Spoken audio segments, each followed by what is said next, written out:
గురుభ్యో నమః. శ్రీరామాయ నమః. ప్రియ భగవద్బంధువులారా,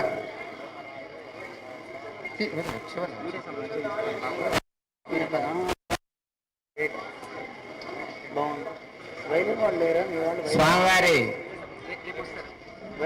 త్రిదండి శ్రీ శ్రీ శ్రీ త్రిదండి అహోబల రామానుజీర స్వామివారి ప్రవచనాన్ని మనం అందరం వినాలని, దివ్య ఆశీస్సులు మనం తీసుకోవాలని ఈ యొక్క ప్రతిష్టా మహోత్సవ సందర్భముగా వారిని ఆహ్వానం చేయడం జరిగింది. ఈ యొక్క కార్యక్రమంలో ప్రతిష్టా మహోత్సవం గురించి, అలాగే స్వామివారి దేవస్థాన వైభవం, ఉపకారి సన్మానం అని, భాగవత సన్మానము, భక్త సన్మానం అనేటటువంటి కార్యక్రమాల్ని ఈ కళ్యాణ వెంకటేశ్వర స్వామివారి దేవస్థానం తరపుగా మనం నిర్వహిస్తూ ఉన్నాం. ఇది 6వ సంవత్సరం. ఈ 6వ సంవత్సరంలో స్వామివారి ప్రవచనాన్ని వినవలసిందిగా మనం అందరం కోరుకుంటూ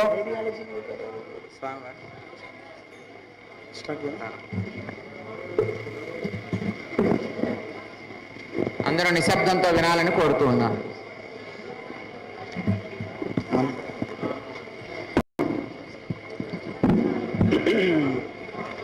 ఓం అస్మద్గురుభ్యో నమః. నారాయణార్యైతి శేఖరపాదభక్తం గోపాలదేశికవరాప్త సమస్తబోధం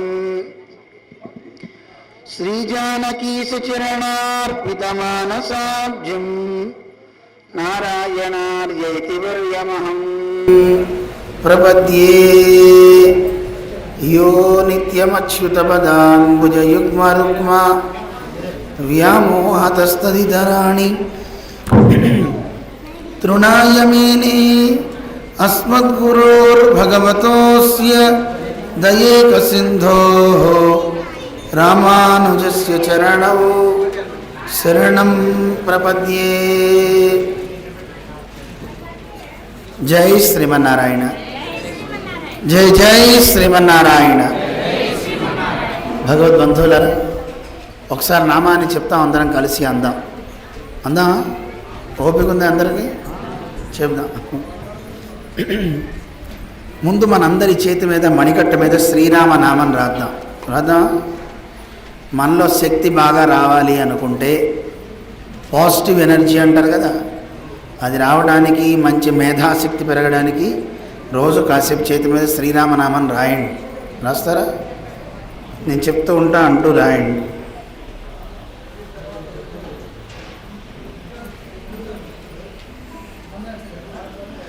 శ్రీరామ శ్రీరామ శ్రీరామ శ్రీరామ శ్రీరామ శ్రీరామ శ్రీరామ శ్రీరామ శ్రీరామ శ్రీరామ శ్రీరామ శ్రీరామ.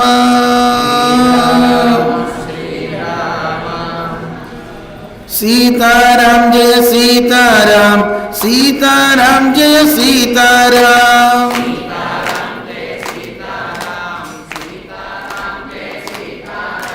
సీతారాం సీతారాం సీతారాం జయ సీతారాం.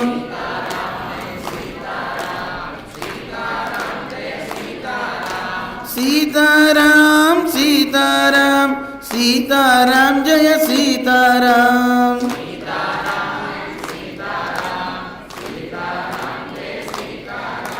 సీతారాం సీతారాం సీతారాం జయ సీతారాం. సీతారాం జయ సీతారాం. రామ లక్ష్మణ జానకి జై బోలో హనుమాన్ की.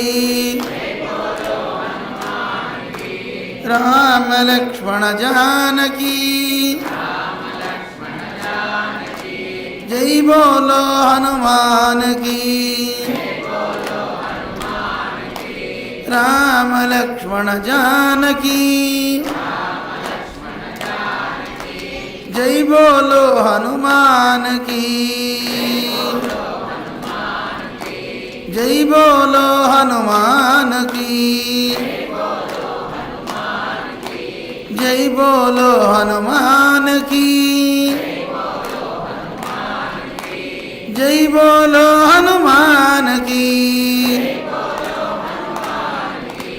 सीताराम जय सीताराम सीताराम जय सीताराम सीताराम जय सीताराम सीताराम जय सीताराम बोल सीतारामचंद्र महाराज की बोल वेंकटेश भगवान की वंदे गुरु परंपरा वंदे गुरु परंपरा वंदे गुरु परंपरा नमः परमर्षिभ्यो नमः परमर्षिभ्यः नमः परमर्षिभ्यो नमः परमर्षिभ्यः समस्त भक्त वृंद की जय श्रीमन्नारायण भगवत बंधुవులారా ఎక్కడికన్నా వెళ్తే మా గురువుగారి పేరు చెప్తూ ఉంటాం రామానుజ వారి సంప్రదాయంలో. కానీ ఇది అన్ని సంప్రదాయ ఆచార్యులు ఇక్కడ పెట్టారు కనుక వందే గురు పరంపర అని చెప్పారు. గురు పరంపర అంటారు. ఆ పరంపర ఎవరిదైనా కావచ్చు. దాన్ని ఒక్కసారి నమస్కారం చేసుకుంటే మంచిది. బంధువులారా, ఈరోజు శ్రీమాన్ హనుమత్ దీక్షితుల వారి ఆహ్వానం మేరకు ఇక్కడికి వారి సన్నిధి చాలా అందమైనటువంటి ఆలయాన్ని ఇక్కడ ఏర్పాటు చేశారు. 2014లో కింద సత్యనారాయణ స్వామి, పైన వెంకటేశ్వర స్వామి ఇరువురు వేయించేస్తున్నారు. బహుశా వెంకటేశ్వర స్వామికి ఎక్కడున్నా పైన ఉండడమే ఇష్టమేమో, అందుకే ఆయన సత్యనారాయణ స్వామిని ఎత్తినేకి కూర్చున్నాడు. 7 కొండల మీద కూర్చోవడం అలవాటు కనుక కింద కూర్చోవడం అలవాటు లేదు. ఆయన పైన వేయించేస్తున్నాడు. అఖిలాండ కోటి బ్రహ్మాండ నాయకుడు గనక ఆ స్వామి వైభవాన్ని ఏ ఆచార్యులు ప్రతిపాదించారో, వారి వైభవాన్ని కొనియాడారో ఆ మూర్తులందరూ ఇక్కడ వేయించేస్తున్నారు. అన్ని సంప్రదాయాల్లో ఉన్నటువంటి గురువులందరూ ఉండి పరమాత్మను సేవించడం. పరమాత్మ ఒక సముద్రం అయితే సముద్రంలోకి నదులన్నీ చేరతాయా చేరవా?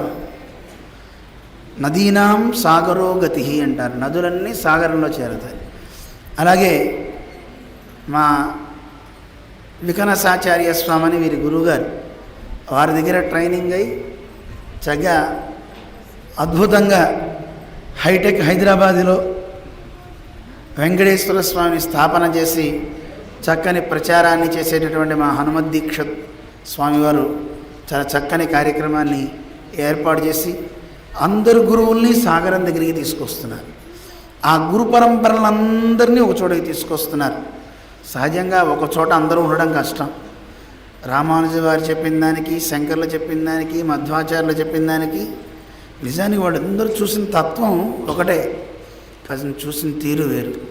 ఒకరు పైనుంచి చూశారు, ఒకరు కింద నుంచి చూశారు, ఇంకొకరు మధ్య నుంచి చూశారు. తేడా ఉంటుందా ఉండదా? ఏమంటే పైనుంచి చూసినా కింద నుంచి చూసినా ఒకటే కదండి అనిపించవచ్చు. మీరు చెప్పండి, ఆకాశంలోంచి వెళ్తున్నాం అనుకోండి విమానంలో, కింద ఏమైనా కనపడుతుందా? ఏమండి మిమ్మల్ని ఏం కనపడుతుంది? అంతా మబ్బులే కనపడతాయి. అప్పుడు ఏమనిపిస్తుంది? అరే మన ఊరు కనపట్టలేదు, మన జిల్లా కనపట్టలేదు, మన రాష్ట్రం కనపట్టలేదు, అంత మిథ్యే అంటారా అనరా? అదే అద్వైతం. అద్వైతం చెప్పేది ఏంటంటే శంకరుల వారు చూసింది పై స్థాయి నుంచి చూశారు.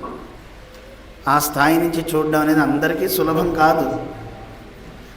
అంటే వాస్తవంగా చూస్తే ఈ లోకంలో మనందరం బతుకుతున్నాం కానీ ఆశా వలయాల్లో చిక్కుకుపోయాం. డబ్బాశ, ధనాశ అంటారు, ధానేషణ, పుత్రేషణ అంటుంటారు, ఈషణత్రయం అని కొట్టుకుంటూ ఉంటారు.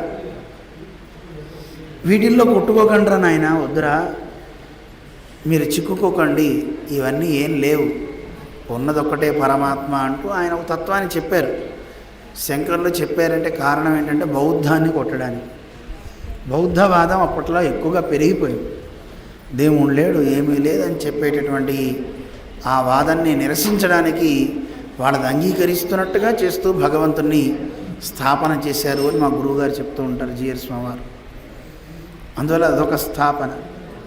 అలాగే రామానుజాచార్య స్వామి తర్వాత కాలంలో వేంచేసి, అరే ఈ లోకమంతా లేదంటే ఎలాగా ఉంది, దీన్ని అంగీకరించాలి, ఎక్కడో ఆకాశం నుంచి చూడడం కాదు కదా, ఇక్కడ ఉన్నాం మనం, ఇళ్ళు కనపడుతున్నాయి, భవంతులు ఉన్నాయని వారు ఒకదాని తత్వాన్ని చెప్పారు. సరే దాంట్లోకి పోతే మనం రాలేం, కానీ ఒక్కొక్క తత్వాన్ని చెప్పిన పెద్దలు మనకి మార్గనిర్దేశకులు. ఆ పరంపరలో ఉండే భక్తులందరినీ చక్కగా చోటపెట్టి ఆ గురువుల స్తోత్రాలు ఏమేమి భగవంతుని మీద చేశారో వాటన్నిటినీ చక్కగా అందరికీ అందిస్తూ మంచి కార్యక్రమాలు చేస్తూ మనలో శక్తి పెరగాల వద్దా? దైవీ శక్తి బాగా ఉండాలి. ఎంత దైవీ శక్తి ఉంటే మనిషి అంత ఆరోగ్యంగా ఉంటాడు. ఈరోజు మీరు ఎన్నైనా మందులు వాడండి, రోగం తగ్గడం లేదు. కారణం ఏమిటి? మానసిక శక్తి సరిగ్గా లేకపోవడం వల్లే. మనస్సు ఒకటి ప్రధానం అంటారు. ఆ మనస్సు ఒక్కటి బాగుంటే అన్నీ బాగుంటాయి. మనస్సు ఒక్కటి బాగోపోతే ఎన్ని చుట్టూ ఉన్నా వాడేం సాధించలేడు. అందుకే మనోహేషు సర్వేషాం ఇంద్రియాణం ప్రవర్తనే అంటాడు ఆంజనేయ స్వామి. దాని గురించి మళ్ళీ చెప్తా మీకు. అందువల్ల మనస్సుని జాగ్రత్తగా పెట్టుకోండి. మనస్సు వల్లే దుఃఖాలు, మనస్సు వల్లే సంతోషం రెండు కలుగుతాయి, బంధ విముక్తి అవుతాయి అని మనకి చెప్తారు. మన ఏవ మనుష్యాణం కారణం బంధ మోక్షయో. నువ్వు సమస్యల్లో చిక్కుకుపోతున్నావన్నా మనస్సే కారణం. నువ్వు అందరికంటే గొప్పవాడివి అవ్వాలన్నా మనస్సే కారణం.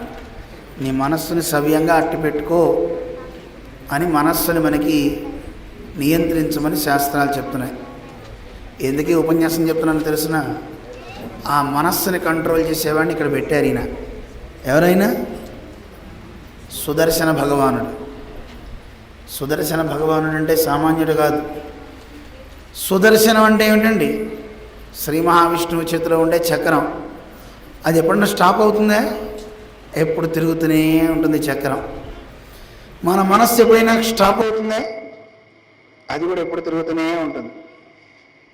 ఎప్పుడు తిరిగే మనస్సు చిత్తం అంటూ ఉంటాం కదా, దాన్ని ఏమంటారు? చిత్తం. మన చిత్తాన్ని సవ్యం చేయడం కోసమనే ఆ సుదర్శన భగవానుడు ఆవిర్భవించింది కూడా చిత్తా నక్షత్రంలోనే. ఈరోజు చిత్తా నక్షత్రం చాలా మంచి నక్షత్రం. రోజున మీ అందరి మనస్సుల్ని సవ్యంగా నడిపి మంచి శక్తివంతమైందిగా చెయ్యాలని బహుశా మా హనుమద్ దీక్షితుల వారు అనుకున్నారో, లేదా వెంకటేశ్వరం అనుకున్నాడో, లేదా అక్కడ గురువులంతా అనుకున్నారో తెలియదు. కానీ చిత్తా నక్షత్రం రోజున 16 భుజాలతో 32 32 జ్వాలలతో సుదర్శన భగవానుడు ఇక్కడ అవతరించాడు. సుదర్శన నారసింహమూర్తి అవతరించారు. మీకు ఒక విషయం చెప్పమంటారా? సుదర్శన చక్ర వైభవాన్ని ఎవరైనా మాట్లాడుకుంటే, ఒక సెకండ్ మాట్లాడుకున్నా చాలా మంచిది. మన పెద్దలు వర్ణిస్తుంటారు. ఆ స్వామి గురించి మాట్లాడుకుంటే ఏమవుతుందో తెలుసునా? బంగారపు గుహల్లో నివసిస్తుంటారట కిన్నెరలు. వాళ్ళంతా మాట్లాడుకుంటూ ఉంటారట సుదర్శన వైభవాన్ని. వాళ్ళు మాట్లాడుకుంటూ, ఇగో ఈ పని చేశాడు సుదర్శనుడు, ఈ పని చేశాడని వాళ్ళు ఒక్కొక్క కథ చెప్పుకుంటారట. ఏమేం చేశాడండి సుదర్శనుడు? అద్వేధాత్వ అని చెప్పుకుంటారు. ఒక కథ, ఒక గ్రహాన్ని వధించాడు. గ్రహం అంటే ముసలిని చక్రాయుధం వధించింది. మాలి అనే అసురుణ్ణి సంహరించాడు. సూర్యుని కప్పేశాడు సుదర్శనుడు. తెలుసునా కదా? ఏమిటి కదా? భారత యుద్ధ సంగ్రామం జరుగుతోంది. జరిగేటప్పుడు అభిమన్యుడి చావుకి కారణమైన వాడెవడో వాడిని సూర్యాస్తమానం అయ్యే లోపల సంహరించేస్తా అని ప్రతిజ్ఞ చేశాడు. ఎవరు? అర్జునుడు. ప్రతిజ్ఞ చేసేది ఆయనే కదా. మనం నెరవేర్చేది ఎవరు? కృష్ణ పరమాత్మ. మనం కూడా అంతే అంటాం, ప్రతిజ్ఞలు చేసేస్తాం. తీర్చాల్సింది ఎవరు? దేవుడే. అలా ప్రతిజ్ఞ చేస్తే కృష్ణ పరమాత్మ వెళ్ళాడు. ఆ జయద్రథుడు దాక్కున్నాడు. ఎక్కడున్నాడో తెలియట్లేదు. అర్జునుడు వెతికాడు. కృష్ణుడికి తెలిసినా ఊరుకున్నాడు. వీడి బాధ తట్టుకోలేక సరే అని సంధ్యాకాలం కొంచెంసేపు అయితే సూర్యుడు అస్తమించాడు. అలా చంపలేకపోతే అర్జునుడు ఏం చేయాలి?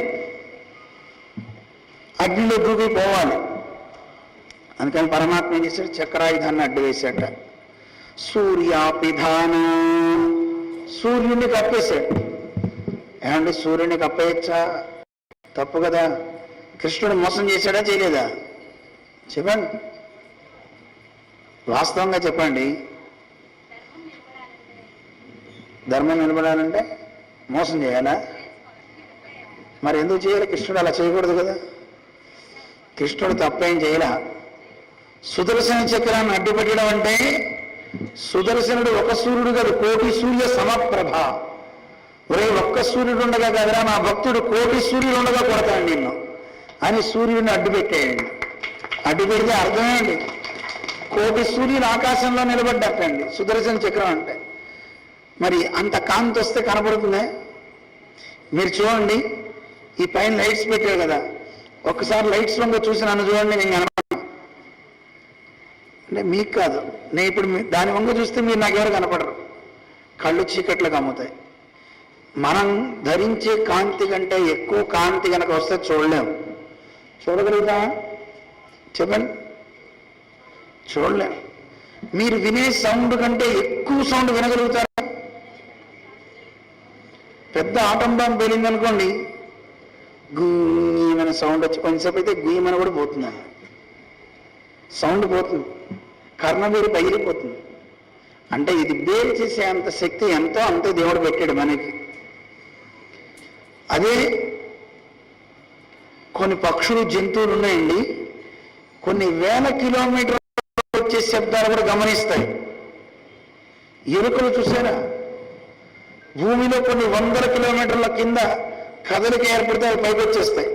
ఇంకో సెకండ్లో భూకంపం వస్తుంది అనగానే అవి బయలుదేరి పరిగెత్తాయి. సునామీ వస్తుంటే ముందే పసిగట్టి కుక్కలు, ఏనుగులు, జంతువులు కట్టకుండా ఉన్నవన్నీ పారిపోయినాయి. కట్టేసినవే పోయినాయి. గుంజుకుని ఉన్నాయి పాపం. అంటే ముందే గ్రహించే శక్తి వాడికి దేవుడు ఇచ్చాడు. ఎంతో దూరం నుంచి శబ్దాన్ని కూడా వినగలుగుతాయి. అతి తక్కువ సౌండ్ని మనం వినగలుగుతామా? ఏమండి, ఎలుకలు వింటేటండి.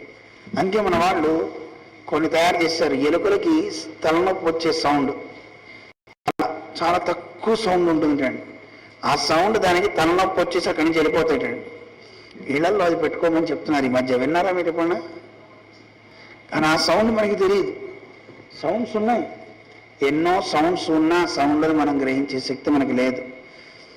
ఒక ఉదాహరణ మీకు చెప్పా అంతే. కాంతి విషయంలో కూడా అంతే. కాంతి మనం తెలుసుకోగలమా? తెలుసుకోలేము. మీరు ఎవరన్నా టచ్ చేస్తున్నారు అనుకో, మిమ్మల్ని చెయ్యి ఇంత దూరంలో ఉంటే తెలుస్తుందా? టచ్ చేస్తే తెలుస్తుందా? టచ్ చేస్తే తెలుస్తుంది.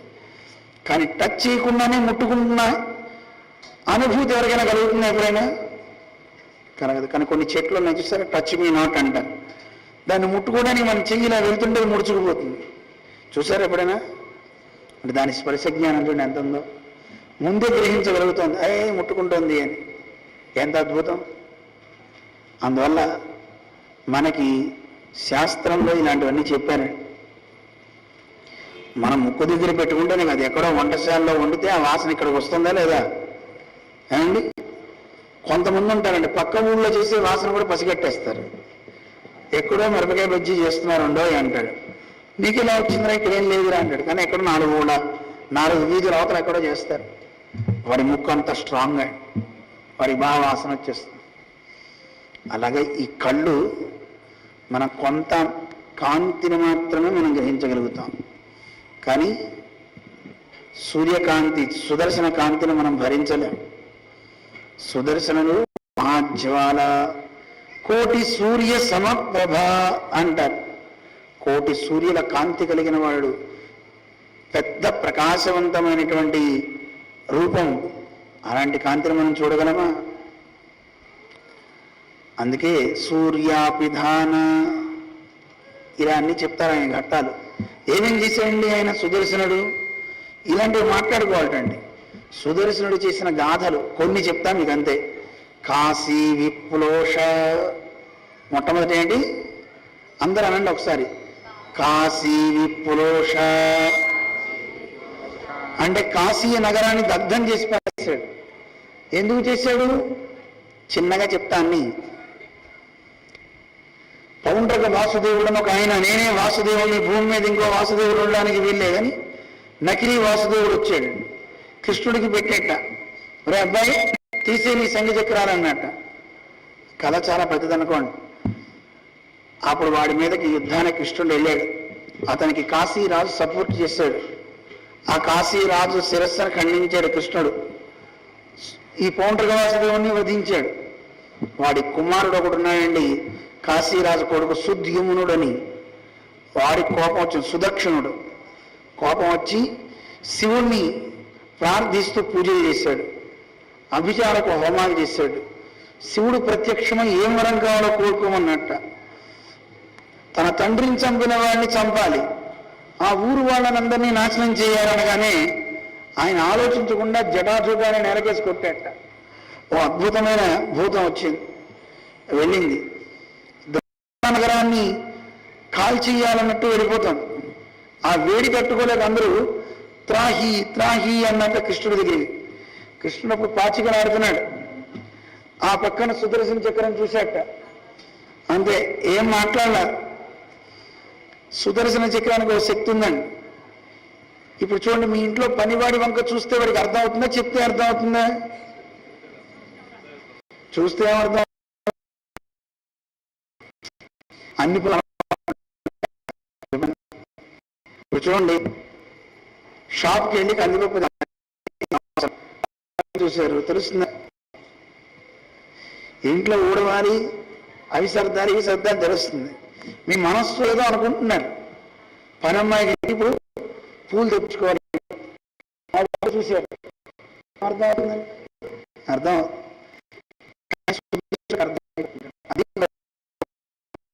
అందుకే ఆయన ఏమంటారు, విష్ణు సంకల్ప వృక్ష.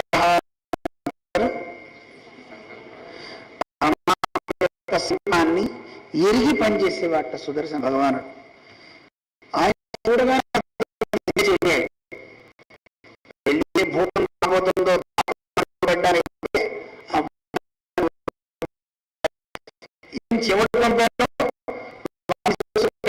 చేసింది ఆ నగరాన్ని మొత్తం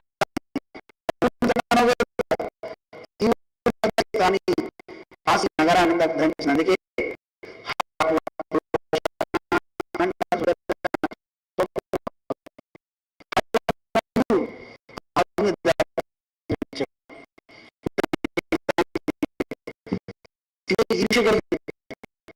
నా దగ్గర ఇలాంటి ఆయుధ, ఈ ఆయుధ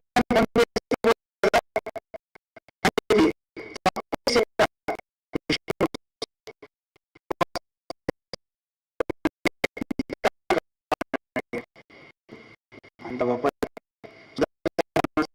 కాదు. కాశీ పూర్తి కథ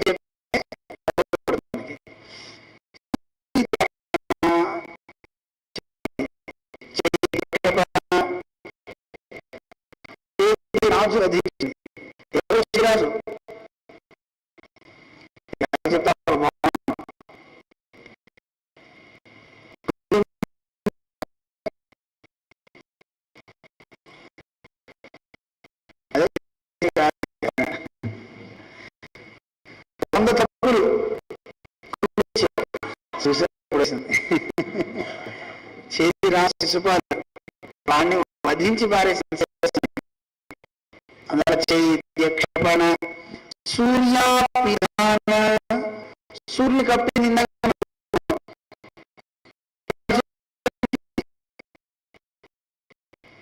జయద్రథుడు రాజుని సుదర్శక అర్జునుడు చేశాడు వాడిని. గ్రాహద్వేధాత్వ చెప్పండి, గ్రాహద్వేధాత్వ ముసలిని సంహరించాడు. కథ తెలుసు కదా, ముసలి ఎవరిని పట్టింది? గజేంద్ర మోక్షం కథ. అందువల్ల మీకు అదని తెలిసిపోయింది. అందువల్ల గ్రాహ క్షపణ సూర్యాపిత గ్రాహద్వేధాత్వ మాలితృడన, మాలి అనే రాక్షసుని సంహరించేట. ఎన్నో ఉన్నాయండి. వస్తు సత్కీర్తి గాథాహ, ఈ గాథలన్నీ కూడా పాడుకుంటూ ఉన్నట్టు. ఎవరు?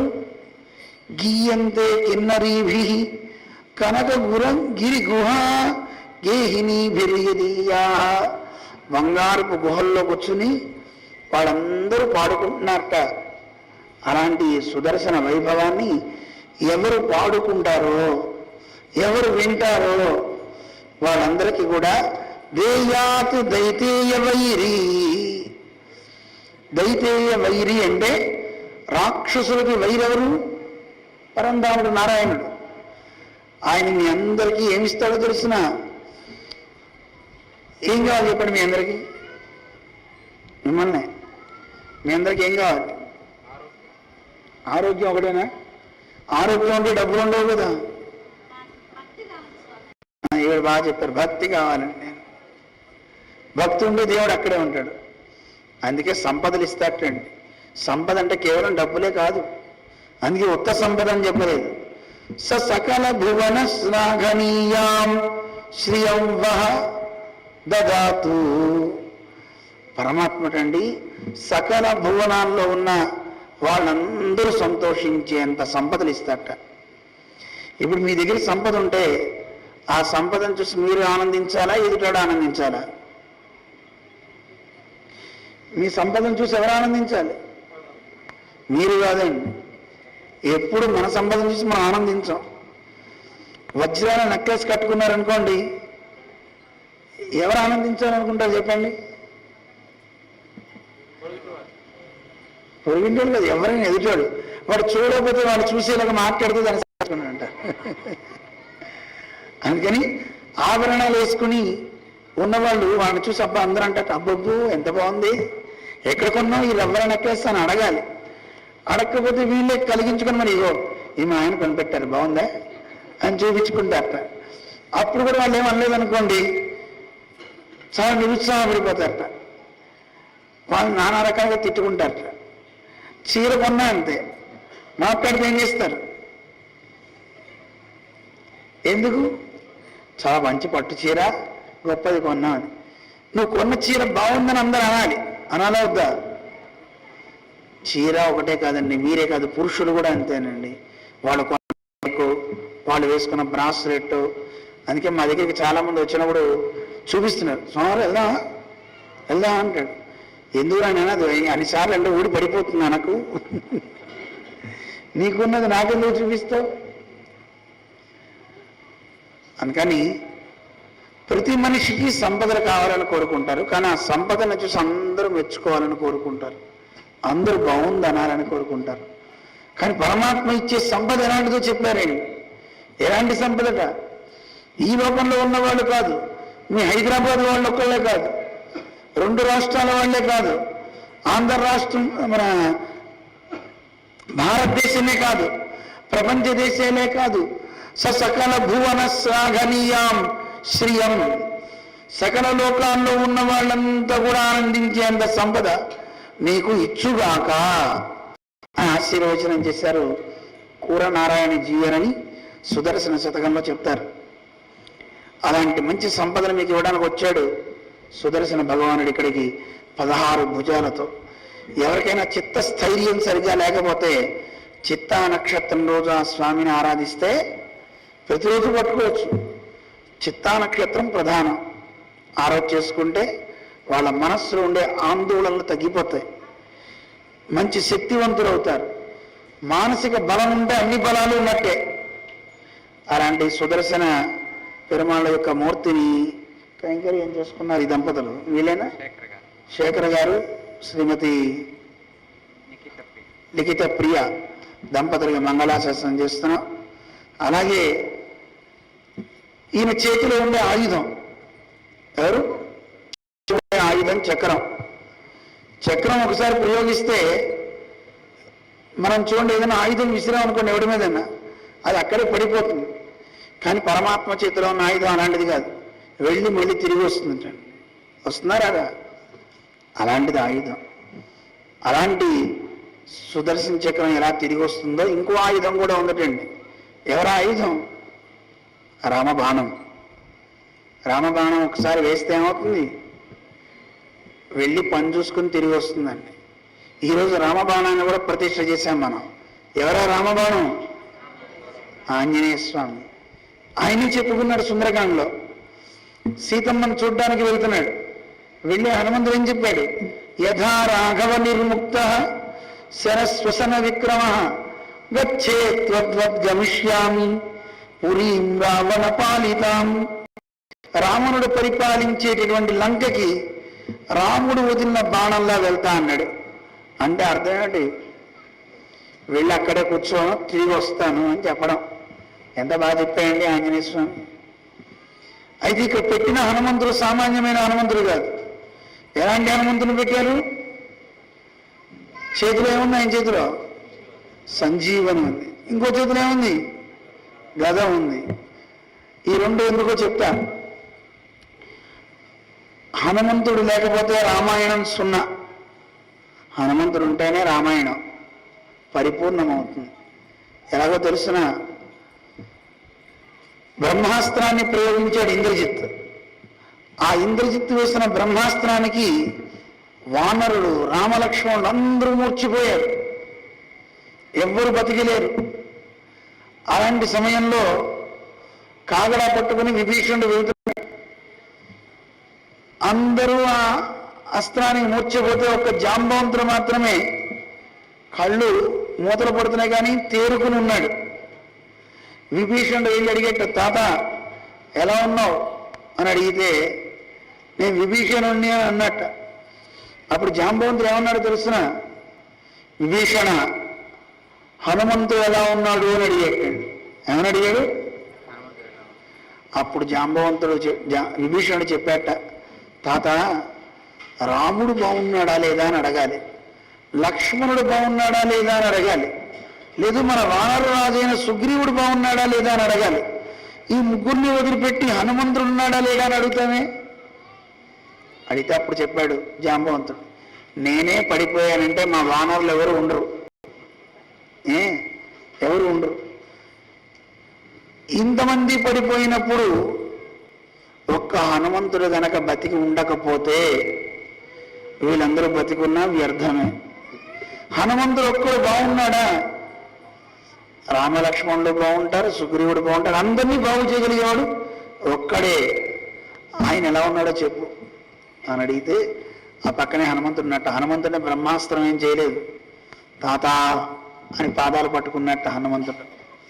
అప్పుడు చెప్పాట, నాయన ఈ విపత్తు నుంచి కాపాడేవాడు నువ్వు ఒక్కడివే, ఎవడి వల్ల కాదు. వెళ్ళు, సంజీవని తీసుకురా, సంజీవని సోకితే అందరూ బతుకుతారు అని చెప్తే అప్పుడు ఆయన బయలుదేరి వెళ్ళాడు. సంజీవని తెలియకపోతే పర్వతమే తీసుకొచ్చేటండి. అందుకే ఆయన అష్టోత్తరంలో ఏం చెప్తారు? సంజీవ నగహర్త్రే నమః. నగం అంటే పర్వతం, సంజీవం అనేటటువంటి పర్వతాన్ని తెచ్చేసేటండి ఆయన. ఆ గాలి సోకి చనిపోయిన వానరాలు రామ లక్ష్మణులు అందరూ లేచేటండి, అందరూ బతికేట. మరి ఏమండి, మరి రాక్షసులు బతికారా? యుద్ధంలో చనిపోయిన రాక్షసులు వాళ్ళు ఒక్కళ్ళు లేవలేదట. ఎందుకో తెలుసా? రావణాసుడు ఒక కుట్ర పడినట్టండి. సైంటిఫిక్గా అంటే మామూలుగా సామాజికంగా మనం చూస్తే ఎదుటివాడికి ఎక్కువగా వాళ్ళ శవాలే కనపడుతూ ఉంటే అయ్యో అందరూ మన వాళ్ళే చనిపోతున్నారు అని వాళ్ళకి బాధ కలుగుతుంది, సగం నైరాస్యం వాళ్ళకి వస్తుంది. అందువల్ల మన రాక్షసుల శరీరాలు కనపడడానికి వీల్లేదు. చనిపోయిన వాడిని చనిపోయినట్టు సముద్రంలో జలజంతువులకు వేయండి, లేకపోతే మన దాంట్లో అగ్ని కొలువులో వేయండి అన్నట్ట రావణాసురుడు. అందుకే రాక్షసులు చనిపోయిన వాళ్ళని చనిపోయినట్లు సముద్రాల్లో పారేశారు. ఏ వానరం సముద్రంలో పడ్డ తీసి బయట పారేయండి అన్నాడు, ఏ జంతువు తినకుండా. అందుకే చనిపోయిన వాళ్ళని బయట వేసేట. అందరూ కుప్పలు కుప్పలుగా ఉన్నారు, ఈ గాలి తగిలి లేచేట అందరూ. ఎన్ని కోటాన కోట్ల మంది వానరాలు ఉన్నారో అంతమంది బతికారు. అందుకే చెడ్డ బుద్ధి కలిగిన వాడు ఎప్పటికైనా నాశనం అవుతాడు. మంచి బుద్ధి ఉండాలి, అందరికీ మంచి జరగాలి అనుకోవాలి. అలా అందరూ బతికేలా చేశాడా లేదా ఆంజనేయ స్వామి? అలా ఇక్కడున్న ఆంజనేయ స్వామి కూడా సంజీవ పర్వతాన్ని పట్టుకొచ్చాడు, ఆరోగ్య ప్రదాత. ఇందాక ఎవరు అడిగారు ఆరోగ్యం కావాలని? ఆరోగ్యం ఇస్తాడు, ధైర్యం ఇస్తాడు, వాక్ పటిమ ఇస్తాడు, బద్ధకాన్ని తొలగిస్తాడు, విజయాన్ని ఇస్తాడు, ఉత్సాహాన్ని ఇస్తాడు. ఒకటేమిటండి హనుమంతుడు?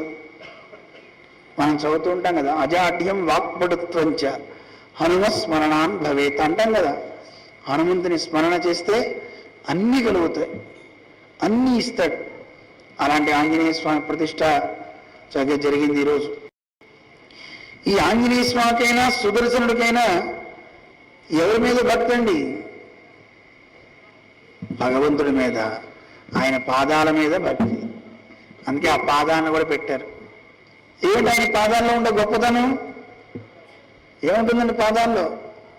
మధ్వ ఉత్సాహ అని వేదం చెప్తుంది. ఆయన పాదాల నుంచి మధువు స్రవిస్తుంది విష్ణు పాదాల నుంచి. ఆ పాదాన్ని స్పృశిస్తే చాలు మనం తరిస్తాం. అందుకే అందరం గర్భాలయంలోకి వెళ్ళి ముట్టుకోలేము. మన కోసం స్వామి అక్కడికి వచ్చాడు, అక్కడ ఉన్నాడు.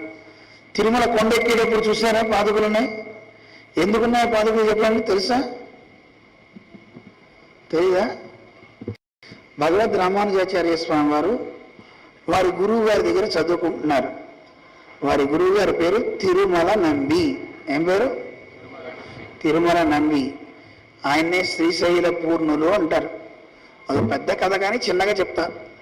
ఆయన రోజు వెంకటేశ్వర స్వామికి తీర్థం తీసుకువెళ్ళి కుండలో ఇస్తూ ఉంటారు, మన పాపనాశనం నుంచి. అలా తీర్థం తీసుకువెళ్ళేటప్పుడు ఒకరోజు ఒక చిన్న పిల్లవాడు బోయి వేషంలో వచ్చి మన అర్చక స్వామి అంత ఉంటే, వాళ్ళ అబ్బాయి అంత ఉంటాడు, చిన్న పిల్లవాడు, తాత తాత దాహం వస్తుంది నీళ్ళు ఇవ్వా అంటే ఆయన అన్నట్ట, నేను ముసలివాడినిగా ఇప్పుడే దేవుడికి పూజ కోసం తీసుకువెళ్తున్నా ఈ నీళ్ళు, నీకు ఇవ్వడానికి కుదరదు, దాహం వేస్తుంది అన్నాడు. ఇవ్వరా? చిన్న రాయి వేసి కొట్టేట కుండకి. ఆయన వెళ్తుంటే కుండ రంధ్రం పడింది, ఆ నీళ్లు తాగేసేట. కుండలో నీళ్ళు మొత్తం అయిపోయినాయి.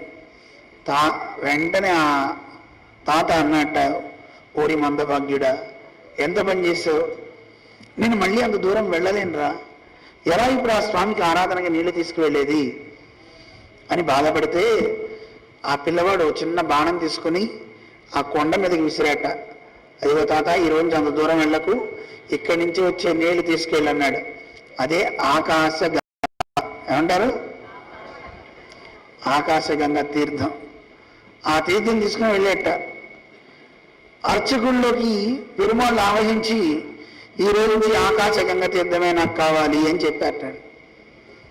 రోజు పెరుమాళ్ళు ఇప్పటికి కూడా ఆయన వంశంలో పుట్టిన వాళ్ళ చేతుల మీదే నీళ్లు తెప్పించుకుంటాడు. తెలుసా మీకు? శ్రీశైల పూర్ణుల యొక్క వంశంలో ఉన్న ఆ పిల్లలు ఎవరైతే ఉన్నారో ఆ వంశం వాళ్ళు 1000 ఏళ్ల క్రితం నుంచి జరుగుతున్న ఆ పరంపర. కాగడాలు పట్టుకుని రోజు వెళ్తారు.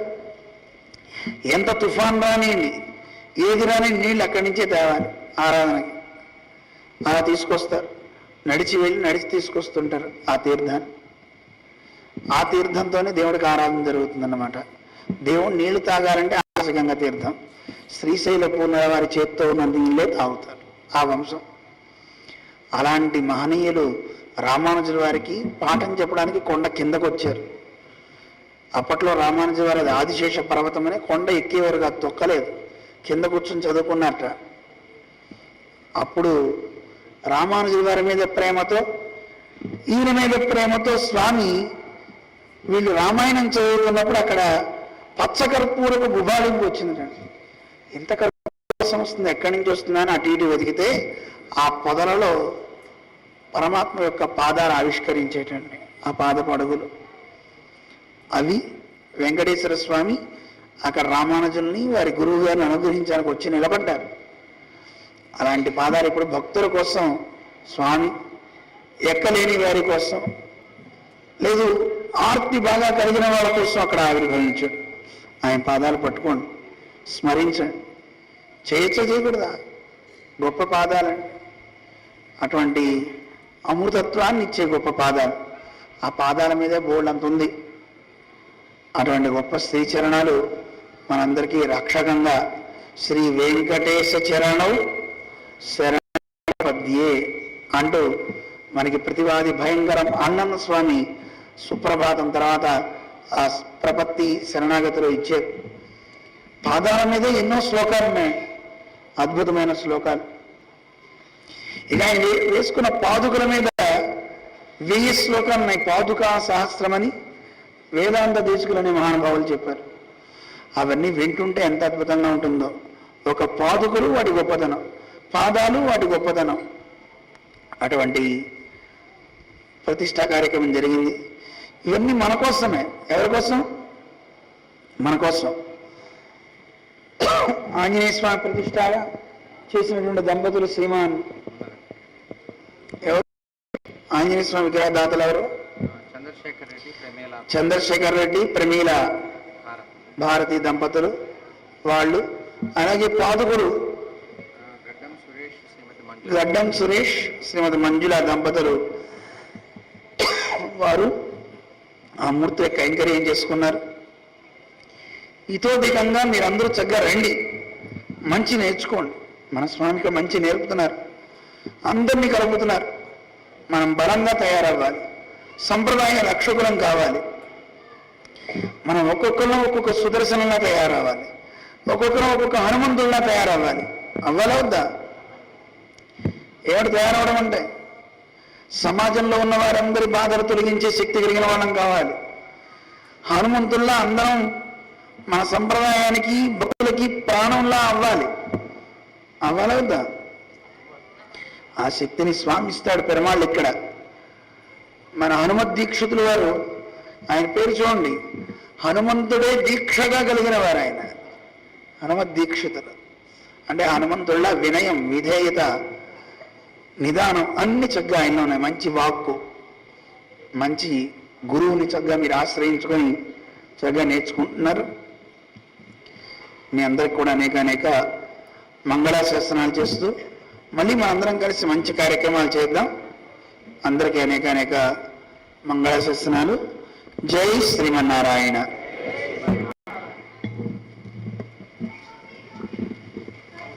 స్వామివారికి అనేక దాసోహములు తెలుపుకుంటూ, ఎవరు లేవద్దు, అందరూ కూర్చోండి. స్వామివారి ప్రవచనాల్లో సుదర్శన శతకం అది చాలా అద్భుతంగా స్వామివారి స్వరం ప్రవచనానికే మొదటి, కీర్తన కూడా చాలా సరళంగా ఉంటుంది. అలాంటి కీర్తనలు స్వామివారి కంఠంలోంచి విని స్వామివారి కరకమలములతో ఈ యొక్క సుదర్శనమూర్తి ప్రతిష్ఠ చేయించాలి.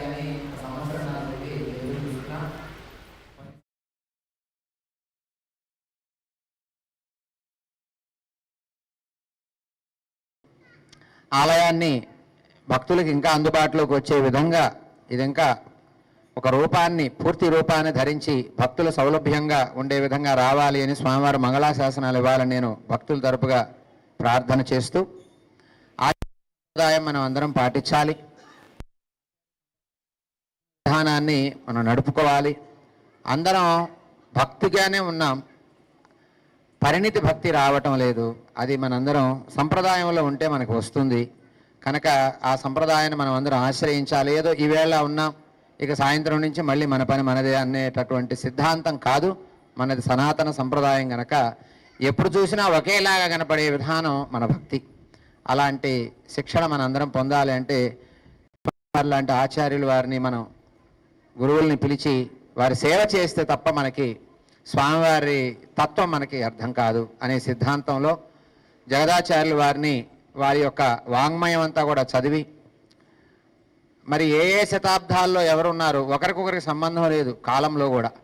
ఆ కాలంలో వారు ఈ సమాజంలో ఎన్నో ఆటుపోట్లు ఎదుర్కొని ఈ సంప్రదాయాన్ని కాపాడే ప్రక్రియకు శంకరాచార్యులు వారు మరి రామానుజాచార్యులు వారు మధ్వాచార్యులు వారు చేసినటువంటి కృషి చాలా గొప్పగా అనిపించి ఈ ఆలయంలో వైఖానస సంప్రదాయంలో ఈ ఆలయం ఉన్న వారిని స్థాపించడం జరిగింది. స్వామివారికి ఇవన్నీ విన్నవిస్తే వారికి ఇక్కడ సందర్భం అర్థమవుతుందని నేను తెలియజేస్తున్నా. అదేవిధంగా నిత్య కళ్యాణ క్షేత్రంగా ఇది పరిడి వెళ్ళాలి అని మంగళాశాసనం చేయాలి అని నేను కోరుకుంటూ దాదాపుగా కళ్యాణాలన్నీ కూడా నిత్య కళ్యాణం జరిగి ఈ ఆలయంలో ఇంకా కూడా స్వామివారి ఆచార్య మంగళాశాసనాలతో సాధ్యం అవుతుందని నేను కోరుకుంటున్నాను. ఇప్పుడు స్వామివారి కళ్యాణ వెంకటేశ్వర స్వామివారి దేవస్థానం గత 6 సంవత్సరాలుగా అన్ని దేవాలయాలకి సహకరిస్తూ ప్రత్యక్ష దేవాలయాల నిర్మాణాల్లో సహకారం చేసేటటువంటి దాతలు కొంతమంది ఉన్నారు. దేవుడే చూస్తాడండి, దేవుడే చూస్తాడులేండి అంటూ ఉంటారు ఏదైనా ఒక సందర్భం వస్తే. అయితే మన వంతు ప్రయత్నం అనేది చాలా ఉండాలి. విశ్వ ప్రయత్నం మనం చేస్తే భగవంతుడు ఆ రూపాన్ని పొందుతాడు. అలా ఈ ఆలయం చాలా లోపలికి ఉన్న మరి సిటీకి ఒక మూలగా ఉన్న ఈ ఆలయం ఎక్కడా కూడా కుంటుపడకుండా నిర్మాణం కానీ కైంకర్యాలు బ్రహ్మోత్సవాలు అన్నీ జరుగుతూ ఈ రోజు వరకు వచ్చింది. 10 సంవత్సరాలు నిండి మొన్ననే గత నెలలో మనం కరోనా కేవీడి 10 సంవత్సరాల ప్రయాణం అని ఒక వీడియో రిలీజ్ చేశాం. ఎలా ఎలా అంచెలంచెలుగా ఇది ఎదిగింది అని. స్వామివారి మంగళాశాసనాలతో దానికి గుర్తుగా భాగవత సన్మానం, ఉపకార సన్మానం, అలాగే భక్త సన్మానం అని విద్వాన్ సన్మానం అనేటువంటి కార్యక్రమాలు ఏర్పాటు చేస్తున్నాం. భాగవత సన్మానం అంటే మన పేరు గురించి చదువుతారు.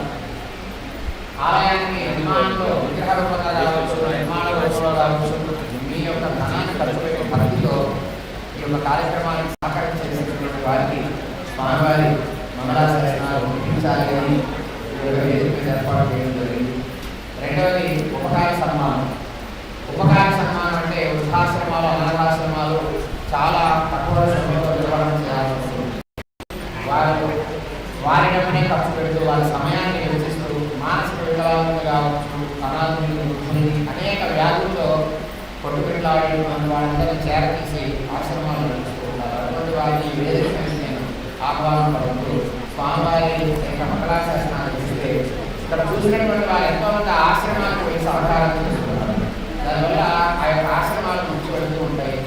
చాలా కొన్ని రోజులు చాలా కష్టంగా ఉంటాయి. ఇప్పుడు ఆశ్రమాలు మనం చూసేంత సరళంగా ఉండవు. అందరూ వ్యాధిగ్రస్తులు ఉంటే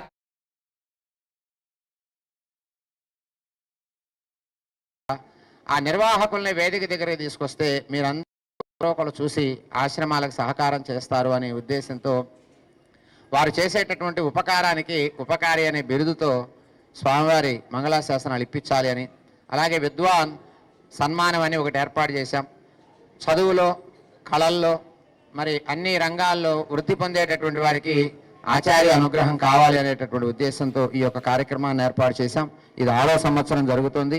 ఇప్పుడు ఒక్కొక్క పేరుని నేను పిలుస్తాను.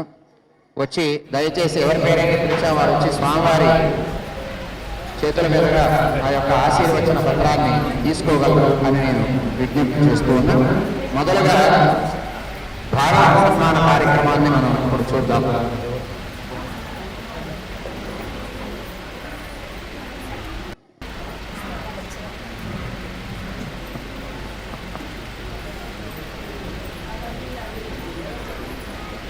వందనం చంద్రశేఖర్ గారు, శ్రీమతి పద్మ గారు దంపతులు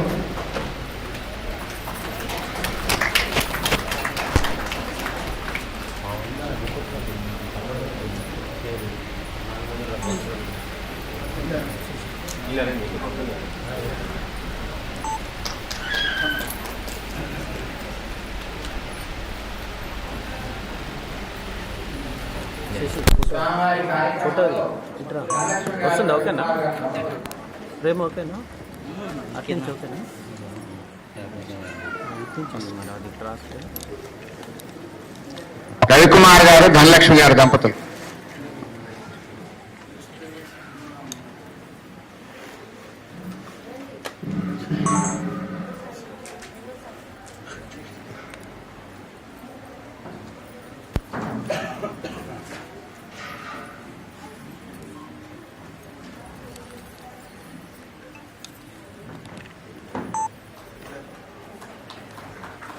వీరు మన వందరపు చంద్రశేఖర్ గారు స్వామివారికి ఇక్కడ ఇక్కడ చూడండి పాదాలు చేయించినటువంటి దాతలు.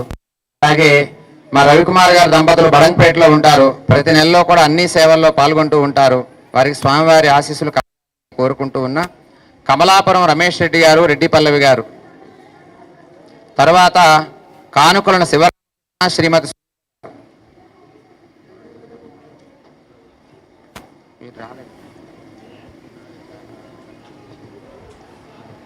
కానుకలను శివరామకృష్ణ గారు, శ్రీమతి సునీత, హ్యాపీ ప్లే స్కూల్. వీరు స్వామివారి అన్ని సేవల్లో పాల్గొంటూ ఉంటారు ఈ దంపతులు. అలాగే సత్యనారాయణ స్వామివారికి పరమ భక్తులు. ఆలయంలో జరిగే ప్రతి సేవలోనూ వారి వంతు కైంకర్యం ఉంటుంది. వారికి స్వామివారి ఆశీస్సులు, మంగళాశాసనాలు కలగాలని నేను కోరుకుంటూ ఉన్నాను. తర్వాత తిరుమల రెడ్డి, శ్రీమతి సుధారాణి గారు దంపతులు.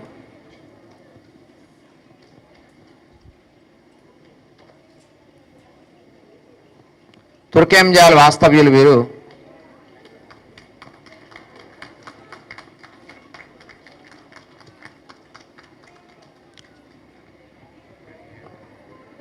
తర్వాత కస్తూరి కృష్ణబాబు గారు, శ్రీమతి పద్మశ్రీ గారు దంపతులు.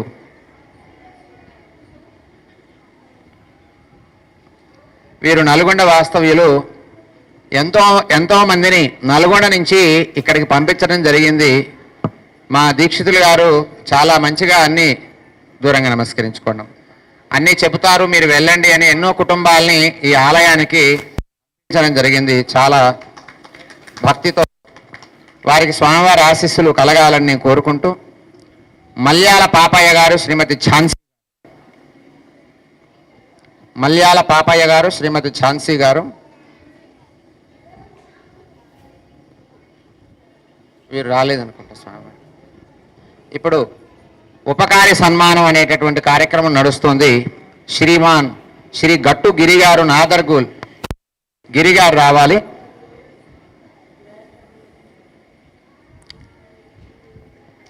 ఇన్ని సంవత్సరాలు మనం బ్రహ్మోత్సవాలు జరిగినప్పుడు ఈ యొక్క సన్మానం కోసం కూడా ఒకానొక దశలో బ్రహ్మోత్సవాల నిర్వహణ జరుగుతోంది. ఎందుకంటే ఇలాంటి వారిని గౌరవిస్తేనే స్వామి కైంకర్యం జరిగినట్టుగా భావం చేస్తూ, ముఖ్యంగా వీరి గురించి మనం చెప్పాలి. ఉపకారి సన్మానం అనేటటువంటి బిరుదుతో వీరి దగ్గర మానసిక వికలాంగులు సుమారు 200 మంది వీళ్ళ ఆశ్రమంలో ఉంటారు.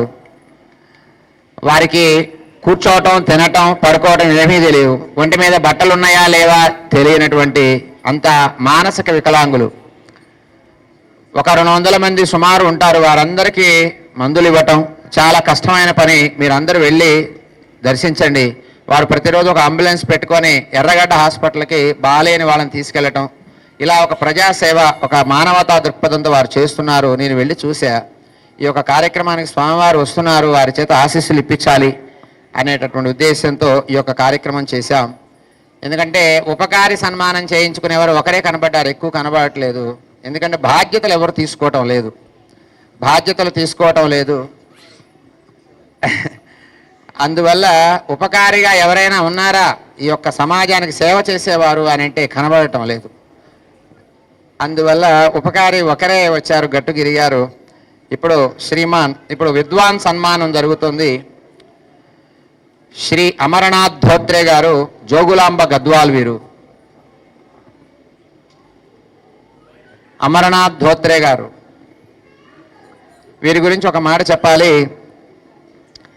వీరు ఒక 4-5 సంవత్సరాల క్రిందట మన ఆర్చి ఉంటే ఆర్చికి పెయింట్ వేస్తానని మన గుడి దగ్గరికి వచ్చారు. వస్తే నేనన్నా ఆర్చికి పెయింట్ చాలా టైం ఉంది, మీరు ఇంకా ఏం పనులు చేస్తారు అని అడిగాను. నేను మా అందరు మనుషులు ఫొటోస్ వేస్తానండి అన్నారు. అంటే మా గురువుగారు ఫోటో వేస్తారా అని అడిగారు. ఇవ్వండి అంటే ఒక 5-6 సంవత్సరాల క్రిందట ఒక చిన్నది ఏదో సహజంగా నిద్రమత్తులో ఉన్న ఫోటో, అది కూడా గురువు గారిది. అది ఇస్తే వారు యథాతథంగా వేశారు. ఆ ఫోటో గురువుగారికి తీసుకెళ్ళి ఇచ్చారు. మా గురువుగారు 98 ఏళ్ల కాలం జీవించి గత సంవత్సరంలో పరమపదిచ్చారు. వీరి ఫోటో నేను ఇస్తే ఎంతో ఆశ్చర్యపోయి తెనాలి ప్రాంతంలో అందరూ వీరి నంబర్ అడిగారు. అయితే మరలా వారి చేత ఇంకొక పిక్ వేయిద్దామంటే వారికి ఇంకా మూడు రావట్లేదు. అది తీసుకెళ్ళి గురువుగారికి ఇచ్చేసాను నేను. గురువుగారి దగ్గర ఆ ఫోటో లేదు. అయితే ఫోటో వాళ్ళు తీసినటువంటి ఫోటో కన్నా ఇది చాలా సహజత్వం వచ్చింది. జీవకళ గంభీరంగా ఉట్టిపడింది. అటువంటి కళాకారులు వీరు. వారు చాలా ఎందుకంటే గురువుగారి ఫోటో వేయించు, సహజంగా మనమేమంటాం నా ఫోటో వేయమంటాం. ఆ రోజు నాకు ఆ ఊహ రాలేదు. గురువుగారి ఫోటో వేయండి చూద్దామంటే వేశారు వారు. చాలా సంతోషం వేసింది. ఆ తర్వాత గురువుగారు పరమపది ఇచ్చిన తర్వాత మరి మాలాంటి వారికి ఎంతోమందికి వారు 10 సంవత్సరాలు వసతి ఇచ్చి ఆగమ శాస్త్రం నేర్పించారు కనుక వారి విగ్రహాన్ని తయారు చేద్దామని నేను వెతుకుతూ ఉన్నా. ఆ సమయంలో శ్రీమాన్ నిద్దన హరికృష్ణ గారు రావాలి. ఇక్కడ హయత్ నగర్లో ఉంటారు వారు. అందరి విగ్రహాలు తయారు చేస్తారు వీరు. సరే గురువుగారి విగ్రహం తయారు చేస్తారా లేదా అని వెళ్ళాను. ఈ మొండెం వరకు అందరూ చేస్తారు, చేతులు ఇవన్నీ. ముఖం దగ్గర తెలిసిపోతుంది మన కళ. ఆ కళలే రాకపోతే ఎవరో కళలు వస్తే విగ్రహం అంతా వృధా అయిపోతుంది. అయితే అలాంటి గురువుగారి విగ్రహాన్ని చాలా చక్కగా వేశారు. దాంట్లో కూడా వారి ఫోటో, గురువుగారి ఫోటో ఉంటుంది వేయటం. ప్లాస్టర్ ఆఫ్ ప్యారిస్లో కానీ మెటల్స్లో తయారు చేస్తారు.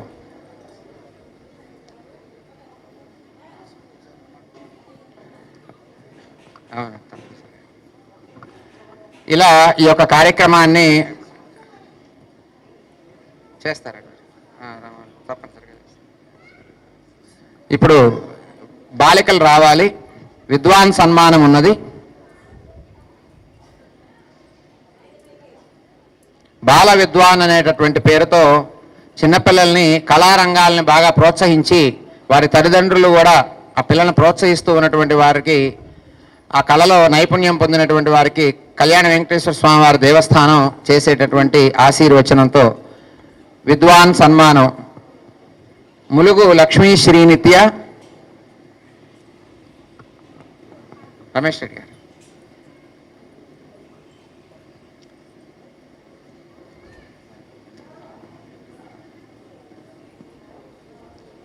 ఏమండి రమేష్ రెడ్డి గారు వచ్చారు. స్వామివారి ఆశీస్సులు వారికి ప్రాప్తం ఉంది. రండి మా పల్లవి గారు రండి.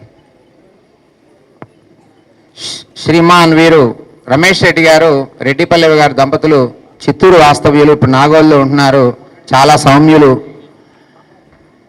ప్రతి కార్యక్రమంలో కూడా వారు చాలా సేవలు చెప్పినా మౌన ఉపాసకులు కొంతమంది ఉంటారు. అలాంటి వారు రమేష్ రెడ్డి గారు.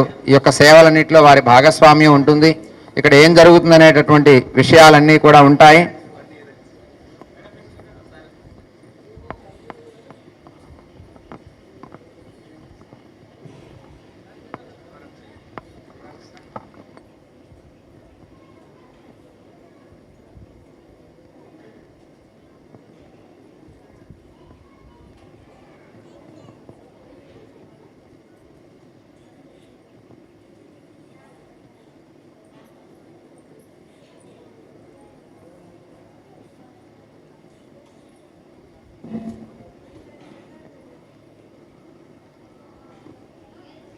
చిరంజీవి ములుగు లక్ష్మీ శ్రీనిత్య రావాలి, త్వరగా రావాలి. స్వామివారికి నిత్య కైంకర్యాలు, నిత్యానుష్ఠాన కాలం అవుతుంది. స్వామివారు మన యందు పరమ ప్రీతితో, ప్రేమతో రండి. చిన్నారులంతా కూడా రండి. స్వామివారి ఆశీస్సులు తీసుకోవచ్చు. అక్కడ లక్ష్మీ శ్రీనిత్య రాలేదా? స్వామివారి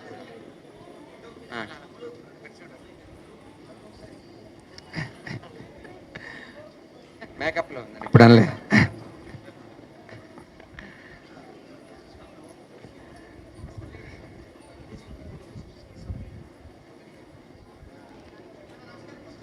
తర్వాత పొలిమెట్ల దుర్గా కీర్తన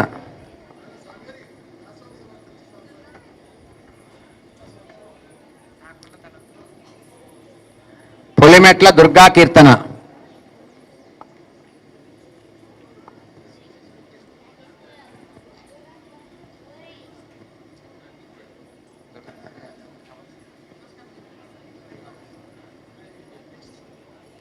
పులిమెట్ల దుర్గా కీర్తన.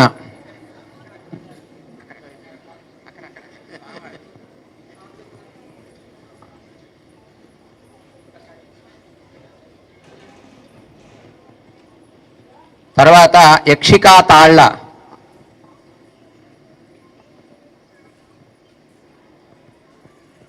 తర్వాత ఇజ్జగాని మౌనిక.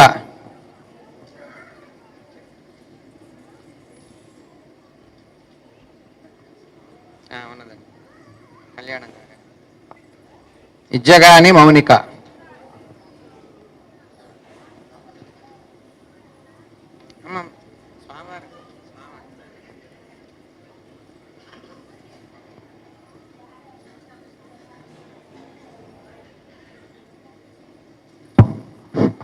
శ్రీవారి పాదాలు దాతలు అండి, సుతారి పిలుస్తున్నారు.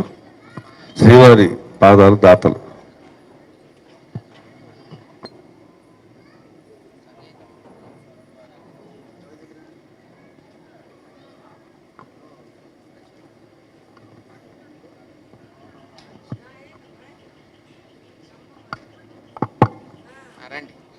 స్వామివారు వస్తున్నారని ఒక 50 మంది వినుకొండ నుండి బస్సు వేసుకొని వచ్చారు. ఈ యొక్క కార్యక్రమానికి వాళ్ళు సేవించాలని వారు ఉదయం స్వామివారి కారుకి ఎదురుగా రామకేంద్ర సంకీర్తన చేస్తూ వచ్చారు. ఈ రోడ్డు సరిగా లేదు గనక వారు చేయడానికి సౌకర్యం రాలా. స్వామివారి మరలా ఇక్కడికి వచ్చేసరికి రోడ్స్ అన్నీ వస్తాయి అని నేను కోరుకుంటూ ఉన్నా. అంత ప్రభుత్వాలు అన్నీ కూడా అదే పనిలో ఉన్నాయి. స్వామివారి కార్యక్రమంతో కళ్యాణ వెంకటేశ్వర స్వామివారి దేవస్థానానికి త్వరగా రోడ్డు రావాలని.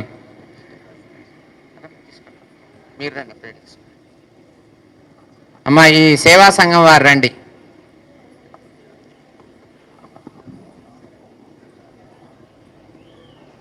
లేవకండమ్మా, అవసరమైన వాళ్ళు.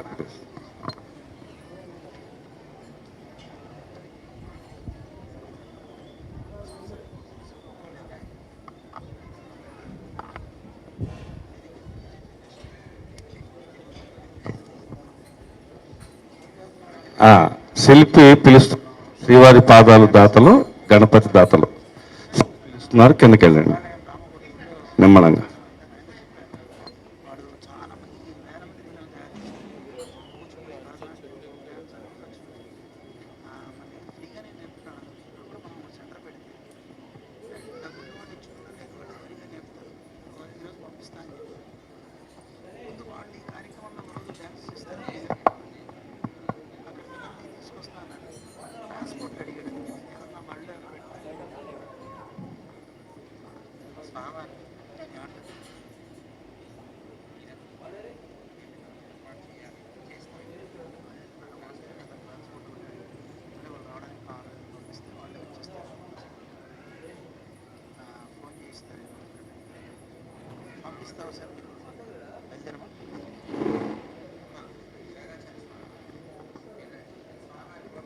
ఇప్పుడు ఒక మాట వినాలి. స్వామివారి ఫోటో వినుకొండ దగ్గర నుండి ఒక 50 మంది మన వీరు అర్చక స్వామివారు అక్కడ రామాలయంలో వారి శిష్య బృందం వారు నేను వారి ఊరు వెళ్ళి అప్పుడప్పుడు రామకథ గురించి ప్రవచనం చెప్తూ ఉంటాను. వారు ఆ ఆత్మీయతతో ఈరోజు వచ్చారు. స్వామివారు వస్తున్నారు, మేము స్వాగతం పలుకుతామని వారి ఫోటో వేశారు, స్వామివారికి ఇస్తున్నారు. సుధీర్ గారు దంపతులు.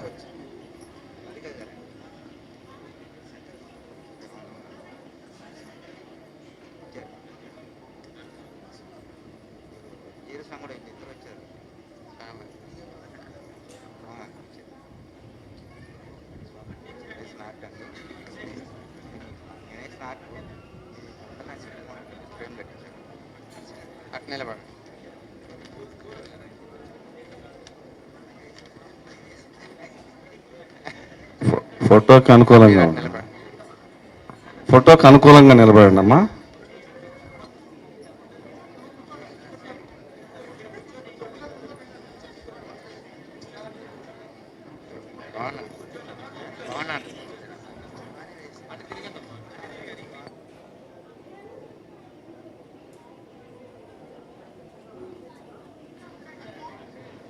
రెండు తీయండి. ఒకసారి అటు తిరుగుతారా, ఒకసారి రెండు తీయండి.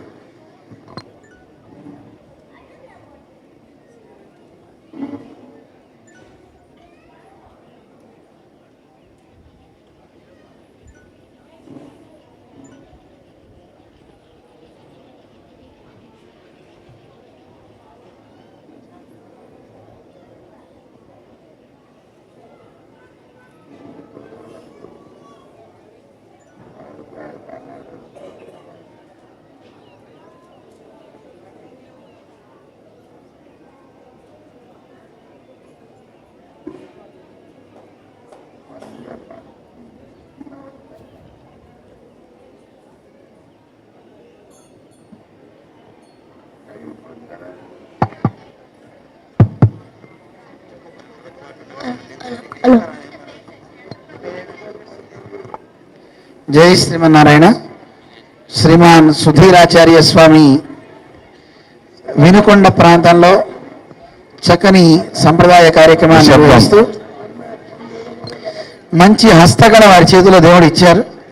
మంచి ఆర్ట్, కొంచెం అటు ఇటు పోయినా కొంచెం దగ్గర పూరికలే తీసుకొచ్చారు. చక్కగా బొమ్మ వేశారు. ఎంతోమంది పిల్లల్ని తయారు చేస్తున్నారు. అది మాకు ఎంతో ఆనందంగా ఉంది. రాబోయే కాలంలో సంప్రదాయంకి వారసులు పిల్లలే. వాళ్ళని ఎంత ప్రోత్సహిస్తే అంత బాగా తయారవుతారు. శ్రీమాన్ సుధీర్ గారు ఆ ప్రయత్నం చేస్తూ సఫలీకృతులు అవ్వాలి అని, దానికి తోడుగా మా హనుమత్ దీక్షితులు వారు ఉన్నారు కనుక ఆయన కూడా ఒక దీక్షితుల్లా తయారై వారిని సేవలు చేయాలి అని మంగళాశాసనం చేస్తున్నాం. జై శ్రీమన్నారాయణ. జై శ్రీమన్.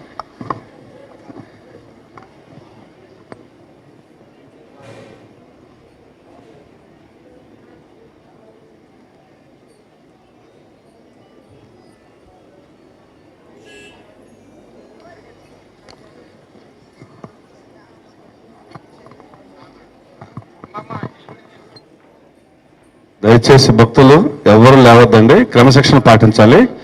కేవీడి అంటే క్రమశిక్షణ.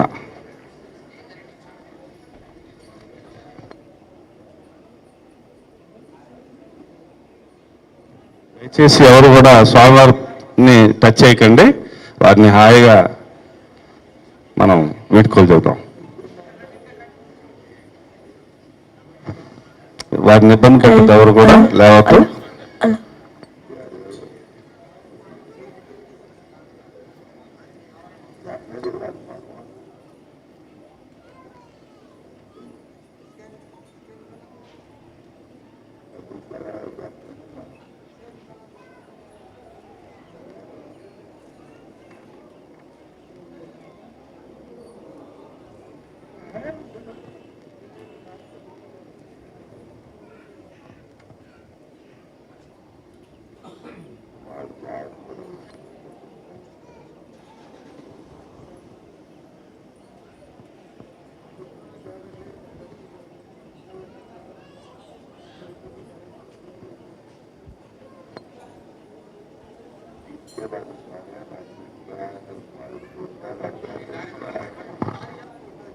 దారి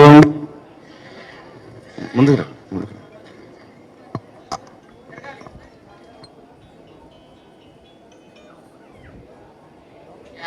నైకే అమృతత్వమానసో పరేణ నాకం గుహాయాం బిభ్రాజతే యద్యతయో విశంతి వేదాంత విజ్ఞాన సునిశ్చితార్థా సన్యాసయోగాద్యతయః శుద్ధ సత్వాః తే బ్రహ్మలోకేషు అంతకాలే పరామృతాత్ పరిమృచ్చంతి సర్వే దహరం విపాపం పరమే స్వభూతం యత్పుండరీకం పురమధ్య సగ్గుస్తం తత్రాపి దహరం గగనం విశోకస్తస్మిన్ జదంతస్తదుపాసితవ్యం యద్వేదాదో స్వర ప్రోక్తో వేదాంతే చ ప్రతిష్ఠితః తస్య ప్రకృతిలీనస్య యః పరః సమహేశ్వరః వైఖానసాయాచ్యుత సగ్గుశ్రేయాయ తపోగ్రనిష్టాయ చ బ్రహ్మదర్శినే నమః భవాయ మనోభవాయ తే జలజాతోధర సంభవాయ చ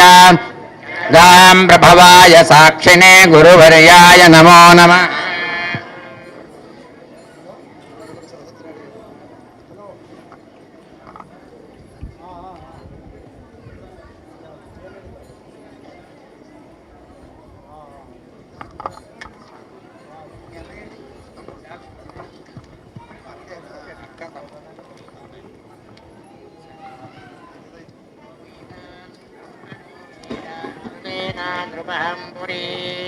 మంచి చదువుకుని ఇంకా మంచి మాటలు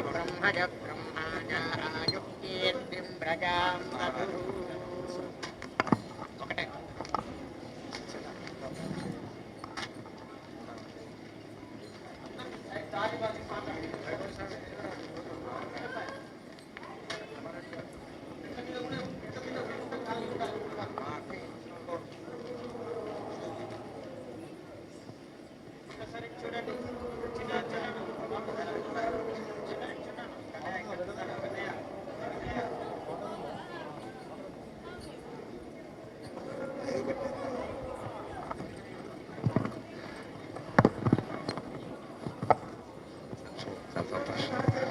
దయచేసి భక్తులు ఎవరు కూడా ఎక్కడ వాళ్ళు అక్కడే ఉండండి, నిలబడండి కానీ టచ్ చేయకండి, స్వామివారిని ఇబ్బంది పెట్టకండి. దయచేసి ఎవరు కూడా స్వామివారిని ఇబ్బంది పెట్టద్దు, నిలబడండి కానీ కదలొద్దు. శుభం. దయచేసి టచ్ చేయకండి, స్వామివారిని కదలకండి, నిలబడి మర్యాదపూర్వకంగా నమస్కరించుకోండి. శుభం.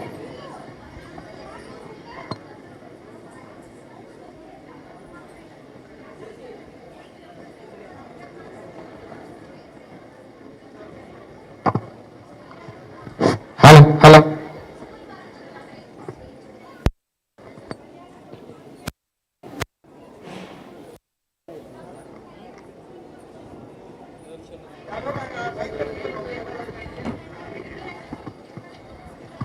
భక్తులకు విజ్ఞప్తి, ఆంజనేయ స్వామి దగ్గర పాదాల దగ్గర నవధాన్యాలు నవరత్నాలు వేసేవాళ్ళు ఉంటే కనుక కింద అమ్ముతున్నారు, తీసుకో.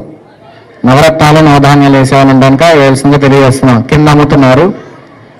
భక్తులకు మనవి, ఆంజనేయ స్వామి వారికి పాదాల దగ్గర నవధాన్యాలు నవరత్నాలు ఉంటే కనుక కింద అమ్ముతున్నారు కాబట్టి అవి తీసుకొని అవి అందులో సమర్పించవలసిందిగా తెలియజేస్తున్నాం.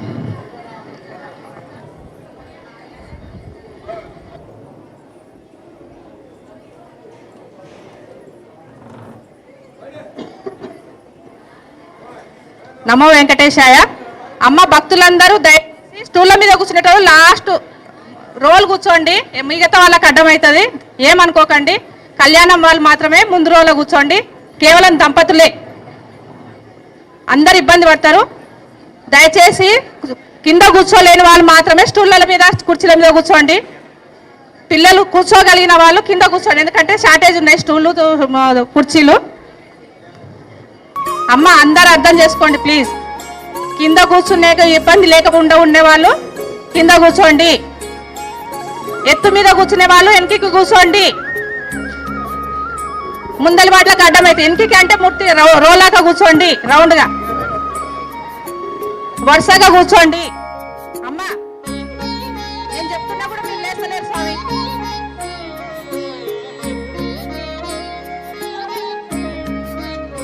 భక్తమాసుల విజ్ఞప్తి, మరికొద్ది సేపట్లో కళ్యాణ కార్యక్రమం ప్రారంభమవుతుంది. అంటే కళ్యాణానికి కట్టిన దంపతులు, కళ్యాణానికి కూర్చుంటే దంపతులు ఎవరైతే టికెట్ రసీదు కట్టి ఉన్నారో వారందరూ కూడా ముందు కూర్చొనివ్వండి.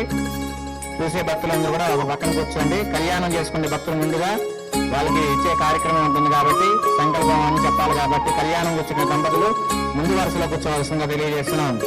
భక్తులందరూ కూడా ఒక పక్కన శ్రద్ధగా కూర్చోండి. కళ్యాణ కార్యక్రమం ప్రారంభమవుతుంది.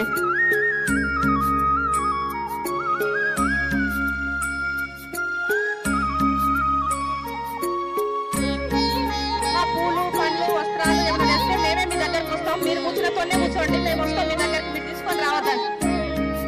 లైన్ గా కూర్చోండి. గరుత్మంతులు స్వామి కనిపించేటట్లు మధ్యలో గ్యాప్ ఇవ్వండి.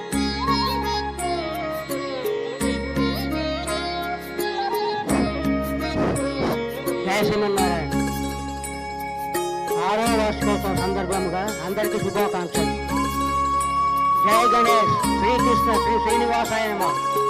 కళ్యాణ్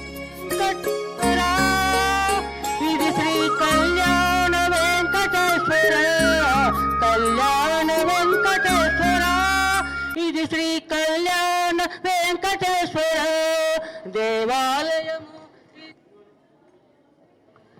కింద కళ్యాణకర్తలు ఎవరైనా కళ్యాణానికి కూర్చోవాలంటే కింద కౌంటర్ దగ్గర కొబ్బరికాయల దగ్గర టికెట్ ఇస్తున్నారు.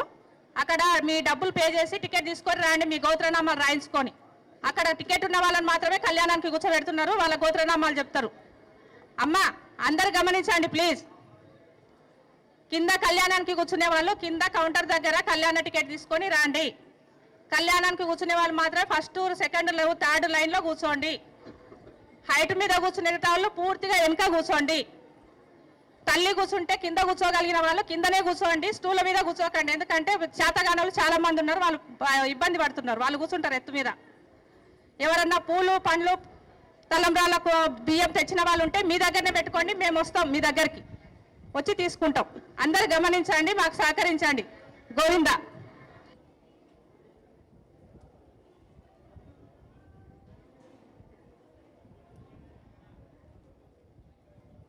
దేవాలయము ఇది ఆలయం, దేవాలయము ఇది ఆలయము, ఇది శ్రీ సత్యనారాయణ సన్నిధి, శ్రీ వెంకటేశ్వర పెన్నిధి, శ్రీ సత్యనారాయణ సన్నిధి, శ్రీ వెంకటేశ్వర పెన్నిధి, కళ్యాణ వెంకటేశ్వర, ఇది శ్రీ కళ్యాణ వెంకటేశ్వర.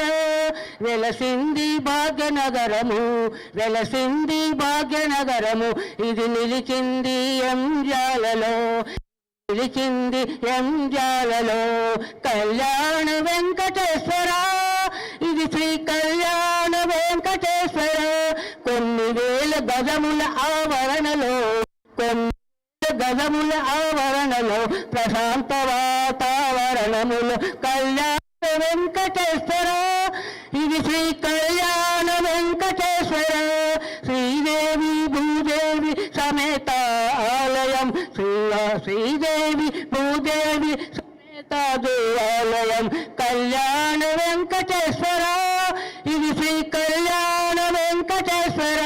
శ్రీవారి మెట్ల పూజలు, శ్రీవారి పాద పూజలు, శ్రీవారి పాద పూజలు, శ్రీవారి మెట్ల పూజలు చేయంగా సంతోష చూడంగా ఆనందం, చేయంగా సంతోష చూడంగా ఆనందం. కళ్యాణ వెంకటేశ్వర, ఇది శ్రీ కళ్యాణ వెంకటేశ్వర.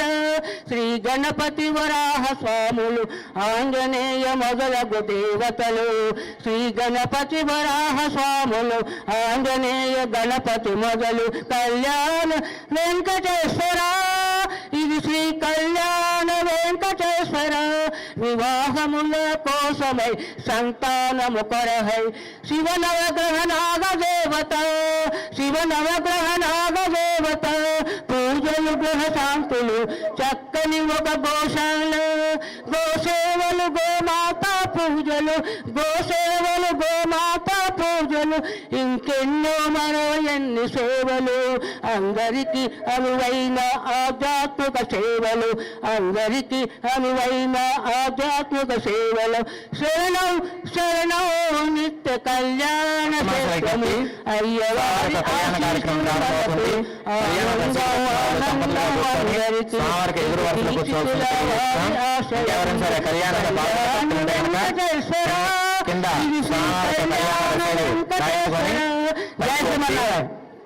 కళ్యాణ క్రమంలో కూర్చోవలసిందిగా తెలియజేస్తున్నాం. కళ్యాణం కూర్చునే దంపతులు ఎవరైనా సరే మగవాళ్ళు చొక్కా తీసేసి ఉత్తరం వేసుకోవాల్సిందిగా తెలియజేస్తున్నాం. గోవిందా. కళ్యాణంలో కూర్చునే దంపతులు వరుసలో కూర్చోవలసిందిగా తెలియజేస్తున్నాం. గోవిందా వింటున్నారా? అమ్మా అందరూ కూడా ఒక విజ్ఞప్తి ఏంటంటే కుర్చీలు వేసుకున్న వాళ్ళు వెనక్కి వెళ్ళి వేసుకోవాలి. మీ అనుకున్న భక్తులకి ఎదురు జరిగే కళ్యాణం కనిపించదు కాబట్టి ఇక్కడున్న సేవా వాళ్ళు చెప్తున్నారు, ఆ విషయాన్ని గమనించాలి. కుర్చీలో కూర్చునే వాళ్ళు వెనక లైన్లో కూర్చోవలసిందిగా తెలియజేస్తున్నా. మీ అనుకున్న భక్తులకు కూడా స్వామివారు కనిపించాలి, కళ్యాణం కనిపించాలి కాబట్టి ఈ విషయాన్ని గమనించి ప్రతి ఒక్కరు కూడా సహకరించగలరు. विष्णु की दे भगवती दे తకుతుమ్మి నిబూరికదే జయ జయ హేమ శాశుర మద్దిని రమ్య పర్దిని శైలకుత.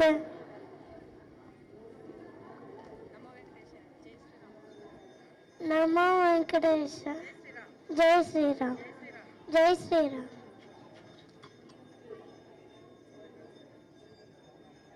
తండ్రి కూర్చోండి. గోవిందా గోవిందా కూర్చోండి.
దగ్గర గోల చేయకండి. ఏ కలర్ వచ్చినా సరే, ఎన్ని పోగులు వచ్చినా సరే తీసుకోండి. 2 వచ్చినాయి 3 వచ్చినాయని వాపసు ఇవ్వకండి. ఈ కలర్ రాలేదని ఇబ్బంది పెట్టకండి, దయచేసి అర్థం చేసుకోండి.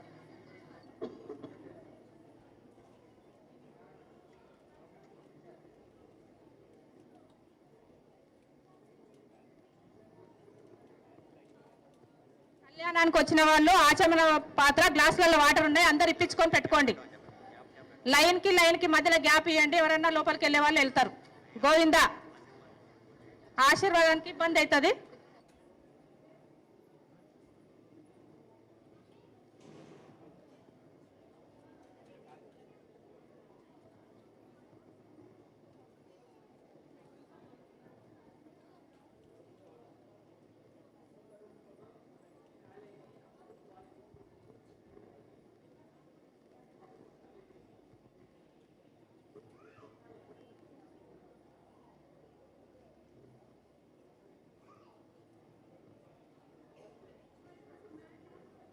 కళ్యాణకర్తలు లైన్ కి మధ్యలో గ్యాప్ పెట్టండి. స్వాములు వచ్చి మీకు ఆశీర్వాదం ఇవ్వడానికే ఇబ్బంది లేకుండా ఉంటది. అమ్మ కళ్యాణ టికెట్ తీసుకున్న వాళ్ళు దంపతులు కూర్చోండి. లైన్ కి మధ్యలో గ్యాప్ ఇవ్వండి. గోవిందా.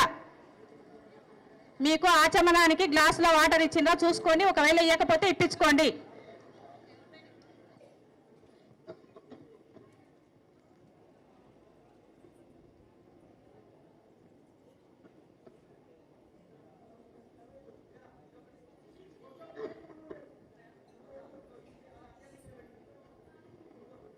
ఆచమనానికి కళ్యాణకర్తలకు ఆచమనానికి గ్లాసులలో వాటర్ వచ్చినాయా? ఒకవేళ రాకపోతే ఇప్పించుకోండి. అమ్మ ఇస్తుంది, ఇప్పించుకొని లైన్గా కూర్చోండి.